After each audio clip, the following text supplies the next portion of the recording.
Yes, bachcho, now we will discuss the basic of chapter number 7, class 7th is linear equation in one variables.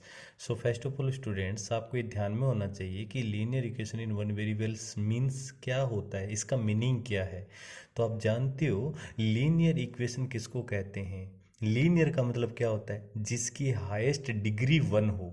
Degree का मतलब क्या होता है, degree का मतलब होता है अगर आपको कोई भी जैसे अलजेब्रिक एक्सप्रेशन मिलेगा और उसमें वेरिएबल की आपको पावर देखनी है कि जिसमें सभी पावर्स 1 ही आए ना, वेरिएबल्स की 1 से ज़्यादा नहीं आए, तो वो हमारा लीनियर कहलाता है।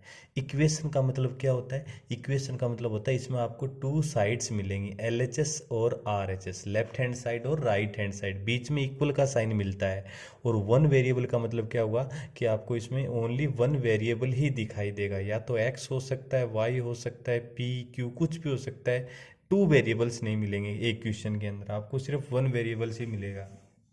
ओके, सो इसका बेसिक पहले मैं बता देता हूँ। लीनियर का मतलब क्या होता है बच्चों, लीनियर का मतलब होता है हाईएस्ट डिग्री 1 होनी चाहिए। हाईएस्ट डिग्री कितनी होनी चाहिए, 1 होनी चाहिए। डिग्री को मैं क्या कह सकता हूँ, आपको पावर चेक कर लिया करो, पावर का मतलब कोफिशिएंट चेक कर लिया करो। जैसे 2x प्लस 5, आपको सिर्फ वेरिएबल देखना है, बताओ इसमें वेरिएबल कौन है, x वेरिएबल है और x की पावर कितने 1 है, इसका मतलब ये हमारा क्या होगा, लीनियर होगा बच्चों, लीनियर होगा। जैसे 2x² प्लस 7, देखो इसमें वेरिएबल x है और x की पावर 2 है और मैंने क्या बोला, हाईएस्ट पावर 1 ही होनी चाहिए, इसका मतलब क्या लीनियर है, ये लीनियर नहीं है। सिर्फ आपको जैसे देखा मैंने 3x माइनस 5y प्लस 7 देख लिया, इसमें वेरिएबल x है, x की पावर 1 चलेगा, वेरिएबल y है, y की भी पावर 1, इसका मतलब हाईएस्ट पावर इसमें भी 1 इसका मतलब हाईएस्ट पावर इसकी 1 है, इसका मतलब ये हमारा क्या कहलाएगा, लीनियर कहलाएगा, लीनियर कहलाएगा। इसका मतलब वो एल्जेब्रिक एक्सप्रेशन जिसमें हाईएस्ट पावर आपको 1 ही दिखाई दे वेरिएबल की, वो हमेशा लीनियर होता है। अब मैं बात करता हूँ वन वेरिएबल की, क्या ये वन वेरिएबल है क्या, नहीं नहीं नहीं, ये हमारा टू वेरिएबल्स है बच्चों। कितने वेरिएबल्स है इसमें, टू वेरिएबल्स आ गए, कौन कौन से आ गए, एक तो एक्स वेरिएबल और एक वाई है, इसका मतलब इसको मैं वन वेरिएबल नहीं कह सकता। हाँ, इसको मैं वन वेरिएबल कहूँगा, इसमें ओनली एक्स है, इसको मैं वन वेरिएबल कहूँगा, इसमें ओनली एक्स है। अंडरस्टैंड, तो जिसमें केवल एक अल्फ़ाबेट है, या तो एक्स आई या वाई आई या जेड आई या टी पी क्यू कुछ भी आ सकता है, दो वेरिएबल्स एक साथ नहीं आने चाहिए, वो फिर टू वेरिएबल्स बन जाता है, ये वन वेरिएबल्स नहीं बनेगा। तो आप वो क्वेश्चन डिस्कस करोगे जिसमें आपको ओनली वन वेरिएबल दिखाई देगा, लीनियर होगा, मतलब हाईएस्ट पावर 1 होगी, हाईएस्ट डिग्री 1 होती है। और इक्वेशन का मतलब जानते हो क्या होता है, इक्वेशन का मतलब होता है उसमें इक्वलिटी का साइन आता है। इक्वेशन का मतलब बच्चों इक्वलिटी का साइन आता है, इक्वलिटी का क्या आता है, साइन, यानी हमें बीच में इक्वल का साइन दिखाई देगा आपको। जैसे 2x plus 5 is equal to 3, क्या ये लीनियर है, क्या लीनियर का मतलब x की पावर चेक करो, वेरिएबल की पावर, x की पावर 1 है, इसका मतलब ये लीनियर है आपका। सबसे पहले लिख देना लीनियर। क्या इसमें इक्वल का साइन है, ये रहा इक्वल का साइन, इसका मतलब इक्वेशन भी आ गया ये, तो इसको लिख दोगे इक्वेशन।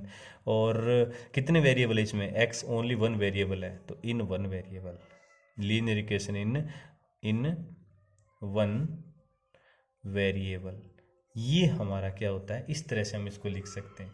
तो आप जो भी, जैसे मैंने लिखा 2t is equal to 5, check करो क्या इसमें वेरिएबल कौन है, टी है, टी की पावर कितनी है 1 है, इसका मतलब ये लीनियर होगा, डेफिनेटली ये लीनियर होगा आपका। क्या इक्वल का साइन है, यस, इसका मतलब इक्वेशन भी है ये आपका, लीनियर इक्वेशन बन गया। कितने वेरिएबल है इसमें, वन वन वेरिएबल है इसमें टी, तो क्या लिखोगे, in one variable, in one variable. ये तो मैंने बताया कि चैप्टर का नेम है linear equation in one variable, इसका मतलब क्या होता है, लीनियर का मतलब बता दिया, इक्वेशन क्या होता है और वेरिएबल्स का मतलब क्या हुआ, अंडरस्टैंड।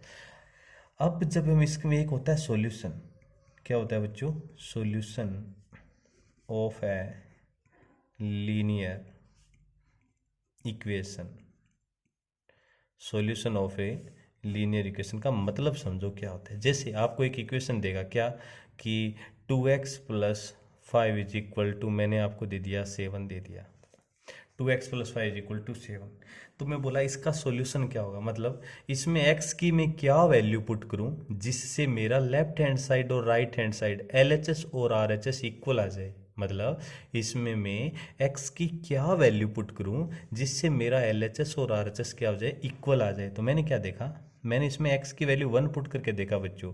तो क्या बनेगा, 2x का मतलब 2 इंटू एक्स, तो 2 इंटू 1 इधर +5 इक्वल टू 7, 2 1 जा 2 +5 इक्वल 7, 2 और 5 7 is equal to 7।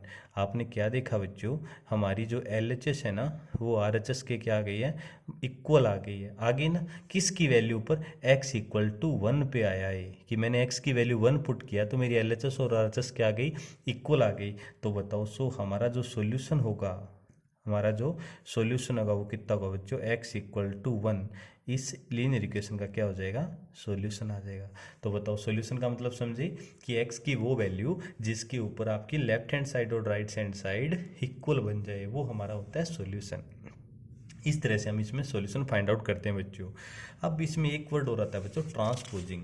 Important concept है, कौन सा, ट्रांसपोजिंग। इसका मतलब भी समझ लो आप, ट्रांसपोजिंग का मतलब क्या होता है बच्चों।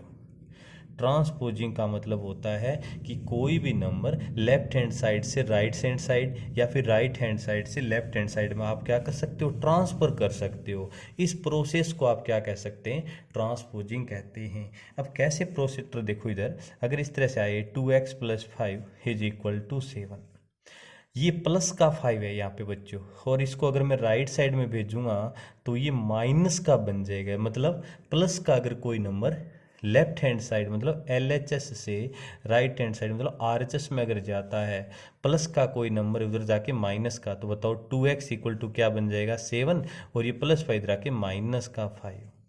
ये होता है ट्रांसपोजिंग। जैसे इस तरह अगर इक्वेशन ऐसे भी दे सकता है आपको, जैसे 2x is equal to 7 + x, इस तरह का कोई क्वेश्चन है। तो ये प्लस का x मैं क्या करूँ, इसको लेफ्ट हैंड साइड में शिफ्ट करूँगा, तो इधर हमारा 2x है। जब ये +x इधर लेफ्ट साइड में आएगा तो प्लस का क्या बन जाता है बच्चों, -x, और इक्वल टू इधर 7 रह जाएगा। इसको कहते हैं हम ट्रांसपोजिंग। प्लस का कोई नंबर राइट में जाके माइनस, राइट का कोई नंबर प्लस का अगर लेफ्ट में आएगा तो भी माइनस बन जाता है। अंडरस्टैंड।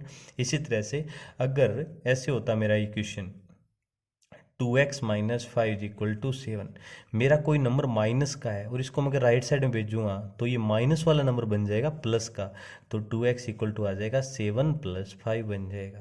प्लस का कोई नंबर राइट साइड में जाके माइनस, राइट साइड में कोई प्लस का नंबर इधर आके माइनस, तो प्लस वाला तो कन्वर्ट होता है माइनस में, माइनस वाला कन्वर्ट होता है प्लस में। तो देखो इसका ट्रांसपोजिंग में देखो कैसे सोल्व करते हैं हम।